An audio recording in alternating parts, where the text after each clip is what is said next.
ও মা, ভাত দাও, খুব খিদে পেয়েছে। হ্যাঁ, ভাত দিচ্ছি আমি। আজকে তোমার প্রিয় জিনিস আছে, ভেন্ডি ভাজা। ভেন্ডিগুলো গেল কোথায়? ভেন্ডিগুলো আমি খেয়ে নিয়েছি, ভাল লাগছিল বসে বসে খেয়ে নিয়েছি। যেমন ঢেঁড়সের মতো লাল লাল লাল লাল করে নামতে পারে না, পড়ে যাচ্ছে 14 বার। আর তুই ঢেঁড়সগুলোকেই বেঁচে বেঁচে খেয়ে নিয়েছে। আমি কি দিয়ে ভাত দেবো বলো তো সবাইকে এবার? হ্যাঁ, হ্যাঁ হ্যাঁ হ্যাঁ, ঠিক। ভেন্ডি আমার প্রিয় সবজি। ওই ওই সব খেয়ে নেবে। ওই জন্য আমি বসে বসে সব ভেন্ডিগুলো ভাজাগুলো খেয়ে নিয়েছি। বাবা রে, আমি কি করে ভাত দেবো ছেলেকে? আমি জানি না বাবা, আমি কি দিয়ে ভাত দেবো।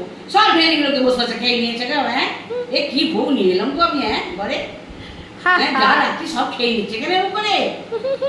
আমি কোথায় রাখবো বলো তো শরীর, আমি কোথায় রাখবো? হ্যাঁ, নাচতে নাচতে নেমে আসছে, নেমে বলছে মা ভাত দাও, আর ভেন্ডিগুলো তো সব খেয়ে দিয়েছে। আশ্চর্য, নিজেও যেমন ল্যাকপা ল্যাকপা করছে, আর সেরকম ভেন্ডিটাকেও ল্যাকপা ল্যাকপা করে সব খেয়ে দিল।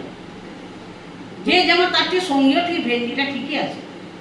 ভালো জিনিসের লোভ নেই, একটা আম খাবো না, হ্যাঁ একটা ভালো মাছ খাবো না, শুধু এই সব। যাকে ভেন্ডি খেয়ে নিয়েছি, ওই শুধুই ভাত দাও, গুড় দিয়ে চিনি দিয়ে, গুড় দিয়ে দুধ দিয়ে খেয়ে নিচ্ছি। তাই খেয়ে নাও, আমি আর পারবো না কিছু করতে। দাও।